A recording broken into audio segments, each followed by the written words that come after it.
Broncos Country, what's going on? Hope you guys are having a wonderful day. We're going to take a look at probably 13 plays I got with Bo Nix from his performance against the Steelers. Of course, y'all let me know your thoughts on these plays in the comments, and subscribe to David Talks Broncos. Like this video. It's going to help get this out to the rest of Broncos Country. And before I get started, just a reminder, disclaimer, this isn't going to be a highlight tape. Although I do think Bo Nix had a better performance this week 2 versus week 1 against the Seahawks, we're going to see some good plays. We're going to see some plays in which some chips were left on the table, so to speak. So my hope is that we can take a look at these film rooms that I'm doing, and of course what all the professional QB coaches are doing on YouTube. And here at the end of the season, we'll be able to see night and day a different quarterback and see Bo Nix growing these ways. But let's go ahead and get started. Again, a little bit longer of a film room. Wanted to showcase a lot of different plays for you guys. This one I thought was pretty interesting. Bo Nix takes a sack here. Notice Troy Franklin. Believe he is over here. Maybe he's in the slot. But Bo Nix actually takes a sack here. But yeah, here he is. But this is an instance where, hey, Sean Payton, he is scheming up guys downfield. Now, there are different reasons why, going through all this all-22 of why some of these plays weren't happening downfield in this game. But you see Troy Franklin is wide open here on this go route. All sorts of room to run. The problem is that the protection is just not there. This is where the Steelers excel at, and where they made an embarrassment out of our expensive offensive line. You see Garrett Bowles has issue with that edge. Kind of blows things up. If Bo Nix gets decent protection here, it's pretty interesting. He's got Troy Franklin available up top. He's got Lil Jordan Humphrey available across the middle, and he still has one-on-one coverage with Cortland Sutton. So little verticals concept here. I think would have worked out pretty well if we had some protection. So I wanted to call that out. I thought that was pretty interesting. Now, here's one where, again, Marvin Mims, for some reason, Troy Franklin outsnapped him, but that's for another video. Marvin Mims is open on this, okay? Believe he's in the high slot right over here. And this is where Bo Nix just needs to be better in pocket presence. See, let me pause right here. See, still has plenty of space in the pocket. As you can see, Bo Nix, I think he's looking at Marvin Mims right over here, but he's got all this room to throw to, right? I like doing the little designs on here. But I think he gets a little skittish in this pocket. Sorry, I didn't run the whole play through. And he ends up kind of drifting back out, kind of into pressure, it almost seems. And then dumping down. I guess Quinn Miners kind of lets up a little bit. But even before the pressure gets there, I would love to have seen Bo Nix kind of step in to a confident throw to Marvin Mims right over here, because, again, he just has all day to run. So this one, I think, nice play call. I think the protection was fine. Marvin Mims got to get hit right there. That's how I see it. But, again, I don't know what the progressions are, but I would assume that with where he was looking, Marvin Mims was his first go-to right there. All right, let's continue on. This was a really good read by Bo Nix, the 1750 mark. And I'm encouraged because even though not all these throws are happening downfield, you are at least seeing him make the right read. This is a play out to Dulcich. You'll see Troy Franklin here in motion.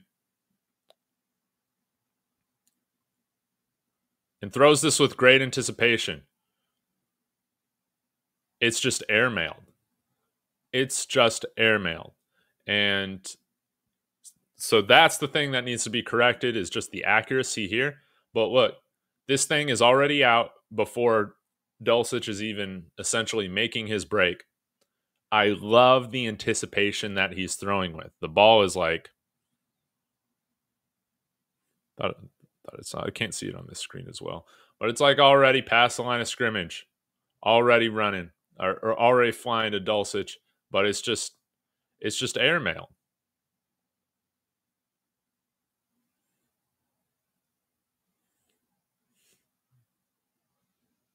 And we'll get a nice view of it here from the end zone.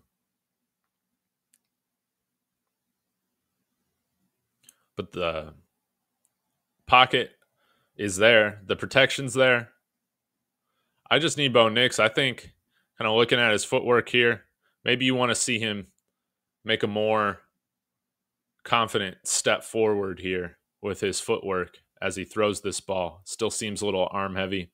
Maybe that would explain the inaccuracy right there.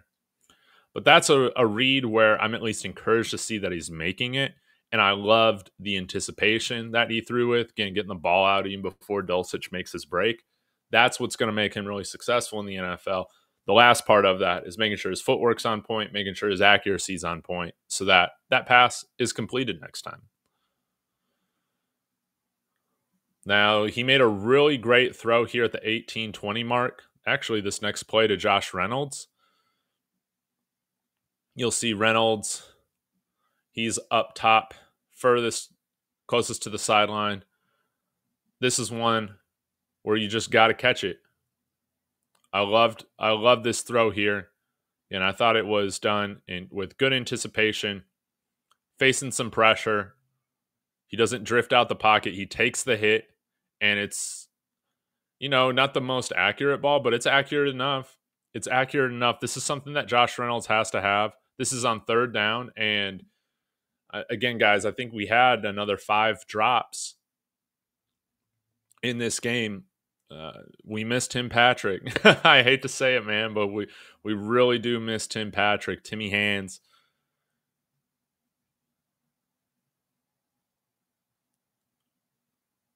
But look, ball's already out, hasn't completed his break yet. It's right there.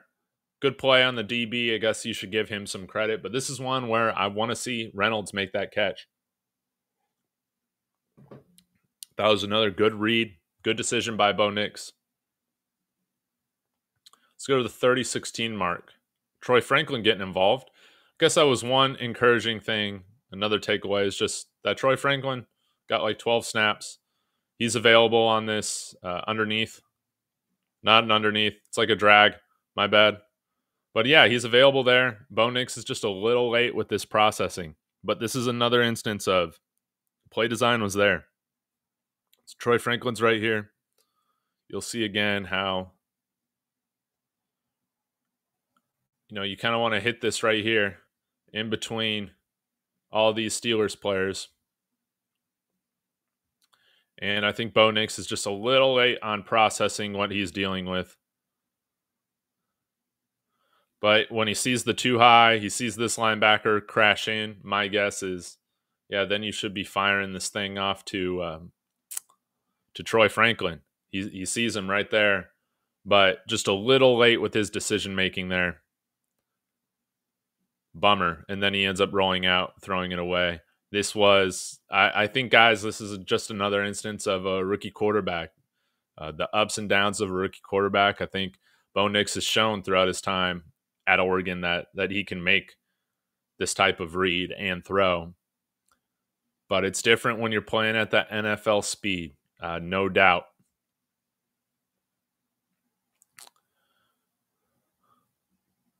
Let's go to 30-45. This is something that I would like to see us do more in the beginning of games. Sean Payton helping Bo Nix get some confidence, get in a little bit of a rhythm. Maybe we see more empty coming out the gate. A lot of people have talked about so many personnel changes in between plays isn't helping him. I would agree with that assessment. Maybe we start out empty on one of these drives early and see kind of where we can get. Of course, you want to have the threat of the run game there, but hey, Blake Watson, wide receiver at Old Dominion before he became a running back kind of hybrid player at Memphis, right? But I love this. Just giving him a I think this is a design quarterback sneak where you just move everybody out. You got nobody back there over the middle. You can just run that thing. And Bo Nix, I think we need to use his legs more in a designed fashion. He's too fast. Sean Payton can incorporate some of those Taysom Hill plays that he had way back when. Really like that play. Let's go to the 42-minute mark. Quick outs.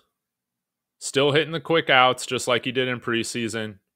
Josh Reynolds, watch. They're in the slot. Great route by Josh.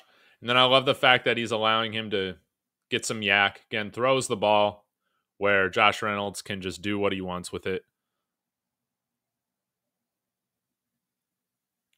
Really great play there. Love to see Bo Nix's quick release. Like, he just understood what was going on here. Just gets rid of it quickly. Like, none of those guys could have even gotten to him. Let's check out the end zone view.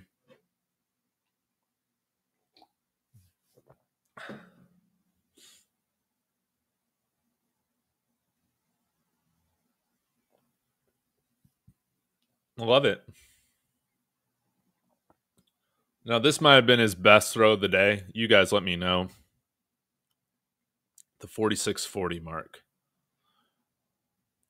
All right, to Cortland Sutton here at the bottom of the screen. 3rd down.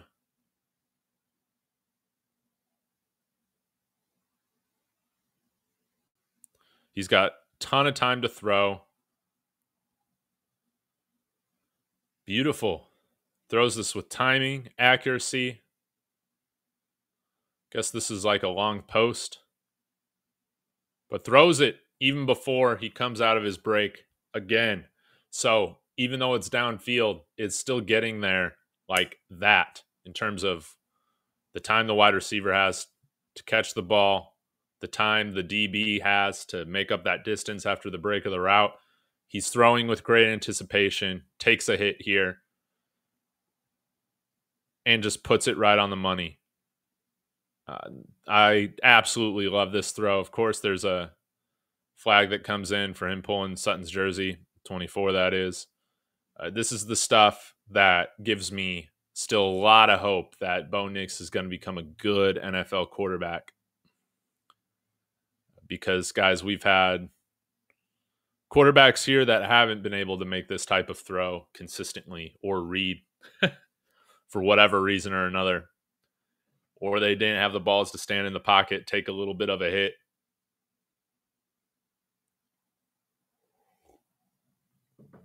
Love that throw from Bo Nix. Great stuff. Now we can get to his probably worst throw of the day. Funny how that all works out. The interception.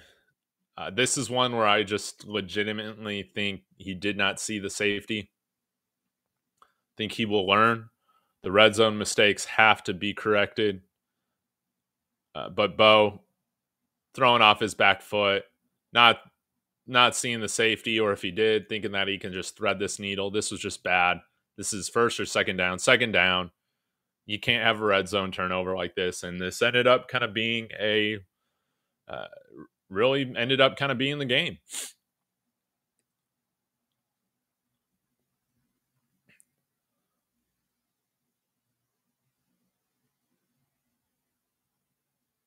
We'll run it one more time.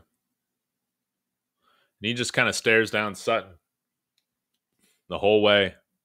Now, I do think it's fair. Whenever you're having Burton, got Troutman out there, why aren't we bringing Lucas Kroll out there? Why don't we have Greg Dulcich out there? Those guys aren't doing nothing running routes.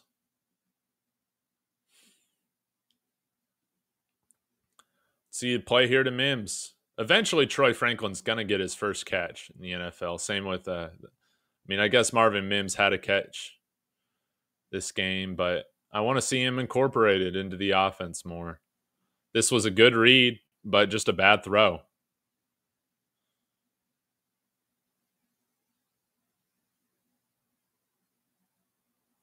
See here, they have one deep safety. Could have hit Mims, but this is kind of an interesting defense that we're looking at because you kind of got it's second and long. So it's not like it's a third down and you're trying to keep everybody just ahead of the, just making sure as long as you stop them from the sticks. But kind of a more so like a prevent defense almost where they just want to keep these guys. So Bo Nix could have easily hit these guys, for some gain and allowed the Steelers to, or, tested the Steelers to see how their open field tackling is going to be. But also, you have 24 kind of picking up Mims here. You got this safety. So maybe, you could fit one into Mims over here. If not, Cortland Sutton comes open on this post here where there's just a lot of room. And what happens? Sorry, guys. I always pause this at the beginning.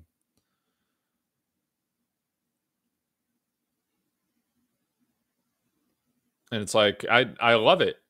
I love the aggressiveness. Like, to me, I would be more worried. And this is what we've seen in the past sometimes with some of our other quarterbacks is that they're just always going to take, like Jarrett Stidham, in some of the games, I felt like, he would just kind of take the safest play. What's the guaranteed yardage? Hit these under routes. Maybe this should have gone to Sutton. But if it's completed to Mims, I mean, both of these guys are open. Throwing from the opposite hash. We've seen Bo Nix make this throw in preseason, and it's just off right there. It's a shame because this is where speed helps. Speed helps to where you can have multiple guys open on one play. But in terms of play design, play calling, like I like this. You can't argue with two guys open right here, right? It's just a bad throw. Let's take a look at the footwork.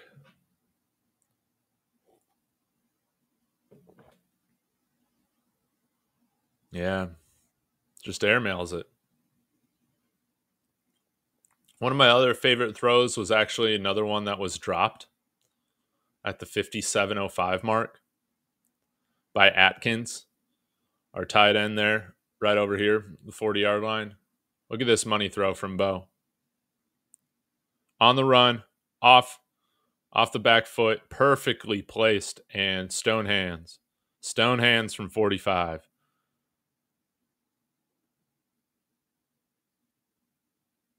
Just fits it in a good window, maybe slightly high, but that's one that Atkins has to have.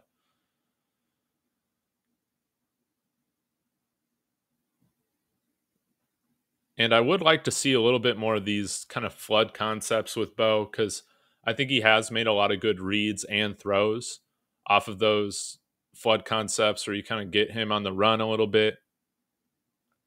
He just seems so comfortable. Maybe we incorporate a little bit more of that. And, another really great throw that was dropped here at the 59-15 mark by Greg Dulcich. Again, I think we had like 4 or 5 just absolute killer drops. Greg Dulcich over here up top. Another very good throw by Bo Nix. Again, like fine read. This is one where you're dealing with at least somewhat of a manageable third and long after that. But this is the type of stuff where I know Greg Dulcich has talked about, I just got to be better. We got to set up our rookie quarterback to have wins. And I don't think he's getting much help here from our wide receivers. Let's go to the 1 minute and 7 mark here. And again, like I want to see more of these moments where our wide receivers, Josh Reynolds here in the slot, great throw to him right here, allowing him to get tons of yards after the catch. Beautiful stuff.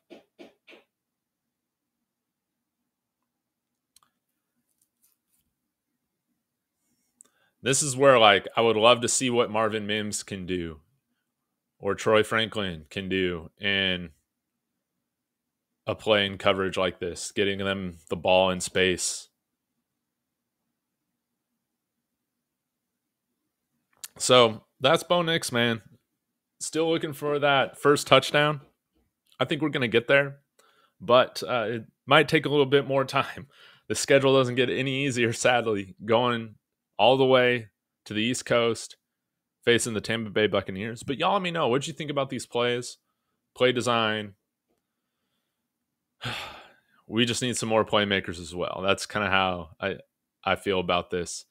Our playmakers have to be better this week. So, guys, thank you so much. I'll come back with a video tomorrow on Zach Allen. As always, y'all, go Broncos.